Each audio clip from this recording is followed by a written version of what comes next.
Uma pesquisa do Datafolha, contestada pelo governo, coloca em nível mais baixo a popularidade do governo Bolsonaro, que veio aí de uma eleição de 60%, agora está num nível mais baixo. E isso talvez decorra de ter sido reaceso essa questão de 1964. O ministro que saiu, ministro da Educação, Velez, diz que tinha necessidade de uma revisão nos livros de história do Brasil para rememorar momentos fortes de 1964, que não teria havido golpe, e nós vamos falar sobre isso hoje. O novo ministro, Weintraub, está sendo aí visto como alguém que possa fazer a coisa ficar mais leve para o governo. Vamos conversar com o professor Moacir Santos, que é historiador, está aqui conosco hoje mais uma vez. Obrigado, professor, pela vinda. Como é que o senhor acha que termina isso, hein? Porque parece que estava cicatrizada essa história, estava vendo uma coisa, aí de repente eclodiu de novo. Está dividindo até famílias essa história. Teve ou não teve golpe? Como é que foi esse momento? Como é que deve ser escrito o livro de história do Brasil quanto a esse momento? Eu agradeço o convite, né, e é uma honra estar mais uma vez aqui e considero que esse tema é bastante sério, muito pertinente. De fato, houve golpe em 64. É preciso ter claro que os livros de história não são escritos a partir da vontade dos autores. Há uma comissão estabelecida no MEC que tem critérios para não só a área de história, mas para as demais áreas do conhecimento, para que os livros didáticos eles reflitam o estado do conhecimento no momento em que há a publicação. Então, negar o golpe e propor uma revisão não contribui para o país e especialmente para o avanço da educação, porque há vários outros desafios que têm a ver com o aprimoramento da qualidade do ensino e do aprendizado dos nossos alunos. O senhor acredita que até o próprio governo achou que o ministro estava exagerando um pouco na sua postura, tanto é que ele foi substituído? E foi um processo agonizante, né, a saída dele, porque desde a semana passada vinha sendo ventilado o caso, o presidente chegou a dizer que segunda-feira ia bater o martelo, e ele disse que não renunciaria de jeito nenhum. Quer dizer, ficou uma queda de braço meio pesada.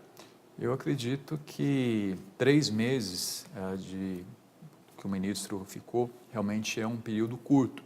Mas o que tornou a opinião pública mais suscetível e contrária à presença dele no ministério foi exatamente que esse período foi marcado por polêmicas e não por propostas ou por trabalhos que indicassem uma continuidade das políticas públicas da educação e, ao mesmo tempo, um aperfeiçoamento naquilo que precisa de melhorias.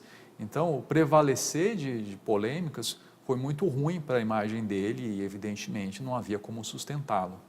Os livros de história que estão aí lançados no mercado estão fugindo da realidade? Como é que o senhor qualifica? Existem livros que mostram realmente a situação? Os livros de história têm bastante qualidade. É importante dizer que a pesquisa histórica no Brasil é muito séria e, ao contrário do que as pessoas pensam, a elaboração de livros de história, seja para fins didáticos, de pesquisa ou divulgação, obedece critérios muito sérios, ou seja, a história não é um vale-tudo.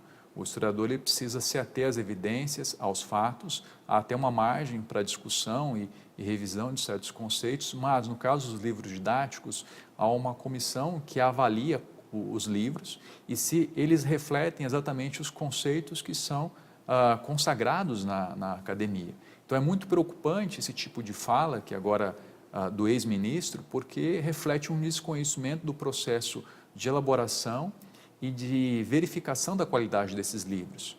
Ou seja, os livros eles têm que ser elaborados não só na área de história, mas de acordo com os critérios de cada área em relação aos parâmetros curriculares nacionais, ao currículo comum nacional, não é? E isso garante a qualidade dos livros na área de história, geografia, língua portuguesa, matemática, ou seja, aquilo que vai ser ensinado tem que ser algo correspondente ao conhecimento já acumulado naquela área, não é?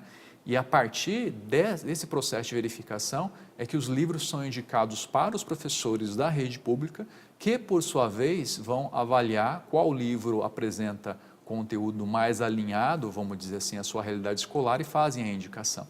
Ou seja, é um processo muito rigoroso e muito sério, e os livros têm qualidade, não é? São livros que refletem exatamente o conhecimento histórico. Eu posso dar um exemplo sobre a Guerra do Paraguai. Durante muito tempo houve uma percepção equivocada que a Guerra do Paraguai foi resultado apenas de uma agressão do Paraguai ao Brasil e aos demais países. Hoje sabe-se que outros fatores provocaram o conflito. A própria Inglaterra teve ingerência nisso por questões econômicas, né? Porque o Paraguai, me parece que à época era um país emergente no continente americano e afetava as negociações inglesas. Então, essa visão ela já foi superada, ela já não está mais presente nos livros didáticos, exatamente porque novas pesquisas mostraram que foram conflitos regionais e que a própria Inglaterra, na verdade, o conflito não interessava naquele momento, porque prejudicava os seus negócios na América do Sul. Inclusive, o Brasil estava rompido com a Inglaterra no início do conflito.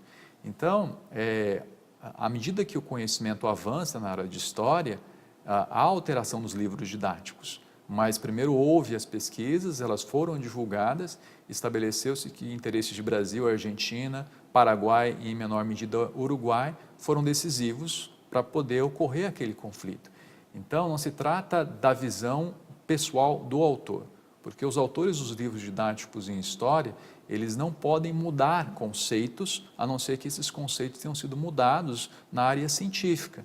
Então, quando o ministro fala que não houve golpe militar, ele foi infeliz, porque houve um rompimento da ordem constitucional, houve a deposição de um presidente e houve uma ditadura porque havia cerceamento de liberdade, tortura, há uma série de documentos que evidenciam isso. Não é? Inclusive, se realmente o Congresso tivesse deposto Jango, a ordem natural, ele que teria sido um vice-presidente, deixou como sucessor o presidente da Câmara, Ranieri Mazzilli. E o Mazzilli ficou horas na presidência da República, sendo depois colocado um militar, aliás, uma junta militar e em seguida o Castelo Branco. Sim, exatamente. E o próprio Congresso, no período da ditadura, chegou a ser fechado 3 vezes. Não é? Apesar da existência de eleições, não eram eleições livres, havia perseguição àqueles que se opunham, inclusive aqueles que se opunham de modo pacífico. Não é? Então, tentar reescrever essa realidade não contribui para a formação do aluno e especialmente não contribui para aquilo que é prioridade de fato, ou seja, como melhorar o nível da competência na área de língua portuguesa, como o aluno vai escrever e vai ler melhor, como o aluno vai elaborar questões matemáticas melhor, como o aluno ele vai desenvolver competências necessárias ao mercado de trabalho e à cidadania. Essas são as questões importantes na área da educação.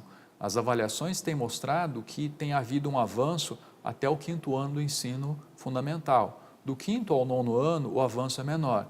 E a grande barreira está no ensino médio. Então, nós temos que entender quais são os fatores que dificultam o alcance das metas para o ensino. E o tipo de discussão, os tipos de polêmicas que surgiram nessa curta gestão do ex-ministro Vélez Rodrigues não contribuem em nada. Ou seja, a sociedade ela espera que sejam tomadas medidas, a sociedade espera que sejam feitas propostas, e não é isso que se percebia no Ministério da Educação. Professor, eu tenho impressão, não sei se o telespectador vai concordar comigo, que a escolha do Vélez já foi uma coisa equivocada, porque colocar na área de educação alguém que não domina a língua portuguesa já era realmente um defeito, não um preconceito, mas um defeito. É assim como pegar alguém de fora de uma cidade para dirigir o trânsito, se ele não conhece nem o nome das ruas. Esse é um desafio, né? Os ministérios, os ministros, aliás, vão ter necessariamente um perfil político, porque vão ocupar postos de confiança do presidente da República, seja qual ele for, em qual administração. E o ministro ele tem que ter competência para escolher técnicos e equipe que tenham conhecimento daquela pasta e possam dar continuidade aos projetos que vêm sendo realizados e aprimorar ou modificar aqueles que precisam de mudança, né? É importante dizer que na área da educação, por exemplo, quem define as políticas públicas é a própria Constituição. A Constituição Federal ela define os direitos e deveres da sociedade e, no caso da educação, basicamente que a educação é um direito de todos e um dever do Estado. E nela estão orientações gerais, os princípios que devem nortear a educação. E, nesse sentido, é preciso que o ministro escolhido para a educação ele possa se cercar de pessoas que estejam atentos a esse sentido da política pública, ou seja, que saibam implementar as ações necessárias a qualificar as políticas de educação. Além dessa questão de reescrever a história, o ministro que saiu também arranjou conflitos, né? Quis bater nos caras que eram indicados pelo Olavo de Carvalho, que é o guru do presidente da República.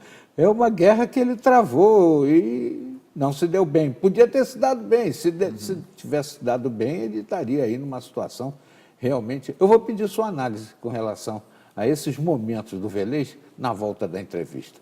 O professor Moacir Santos, historiador, está aqui hoje conosco, avaliando a questão desse momento, né? Se devemos reescrever os livros de história, se o ministro que saiu estava certo. Ele volta já já, não saia daí.